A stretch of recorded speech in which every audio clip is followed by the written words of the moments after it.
सोनामुखी, हरड़, मुलेठी जैसी अनेक जड़ी बूटियां और हजारों वर्षों का प्राचीन आयुर्वेदिक ज्ञान इस एक बोतल में समाया हुआ है। कायम टैबलेट, आपकी खुशियों का साथी। कयामत का दिन तो कभी आना ही नहीं है, ढांचे का पुनर्निर्माण कभी होना ही नहीं। तो वह रास्ता सीधे जहन्नुम की तरफ ही लेके जाता है, कहीं और की तरफ नहीं लेके जाता है। कि रामलला हम आएंगे, मंदिर वहीं बन गया ना, मंदिर अयोध्या में। कोई संदेह है?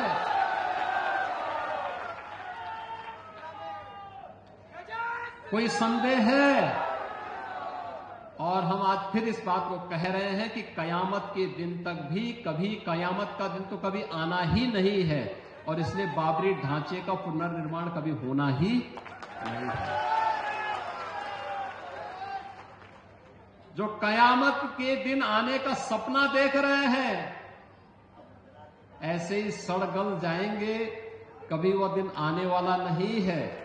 और उनके सपनों को ऐसे ही हम अपनी विरासत को सम्मान देते हुए भारत की गौरवशाली परंपरा को, सनातन धर्म की इस परंपरा को, जैसे प्रधानमंत्री जी ने 25 नवंबर को अयोध्या धाम में आकर के सनातन के प्रतीक श्री राम मंदिर में भव्य केसरिया ध्वज का आरोहण किया था। ये केसरिया ध्वज हमेशा ही भारत के इस गौरव को, सनातन के इस गौरव को आगे बढ़ाने का कार्य इसी मजबूती के साथ करेगा। बहनों और भाइयों, आप याद करिए ना, अयोध्या में 500 वर्षों के बाद एक गौरवशाली क्षण हमारे सामने आया। इन 500 वर्षों में अनेक राजा महाराजा आए, अनेक सरकारें आई होंगी। 1947 में भारत आजाद हुआ,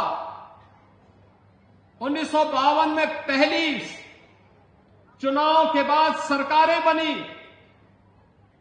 लगातार हर चुनाव के बाद सरकारें बनती थी, फिर चुनाव होते थे, सरकारें बनती थी। अयोध्या में भगवान राम का, उनकी जन्मभूमि पर भव्य मंदिर के निर्माण का कार्य हो, आखिर ये उनके मन में क्यों नहीं आया? आज तो हर व्यक्ति कहता है कि साहब राम हमारे भी हैं। हमने कहा सभी के हैं, राम तो सबके हैं, भेद इसमें है ही नहीं। लेकिन कुछ लोग हैं जो अवसरवादी रवैया अपना करके जब संकट आता है तब राम याद आते हैं और बाकी राम को विस्मृत कर देते हैं, राम को भूल जाते हैं। इसलिए भगवान राम भी अब उनको भूल चुके हैं। अब उनकी नैया कभी पार नहीं होनी है, उनको कभी आगे नहीं बढ़ना है। इन रामद्रोहियों के लिए अब कोई जगह नहीं जो राम भक्तों पर गोली चला रहे थे, राम काज में बाधक थे। इन लोगों के लिए अब कोई जगह नहीं।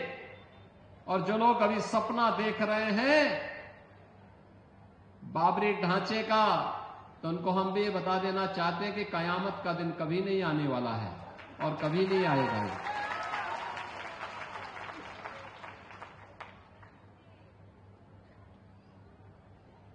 कयामत के दिन के लिए मत जियो। हिंदुस्तान में कायदे से रहना सीखो, कायदे से रहना सीखो। यहां का कानून मानो, कानून मानोगे, कायदे से रहोगे तो फायदे में रहोगे, और नहीं तो आगे का रास्ता तो फिर कहां के लिए जाता है, वह फिर कानून कोई तोड़ेगा तो वह रास्ता सीधे जहन्नुम की तरफ ही लेके जाता है, कहीं और की तरफ नहीं लेके जाता है। कानून तोड़ करके कोई जन्नत जाने का सपना देख रहा है तो सपना उसका कभी पूरा नहीं होने वाला है। एक सकारात्मक सोच के साथ भारत के विकास के लिए हर भारतीय का दायित्व होना चाहिए।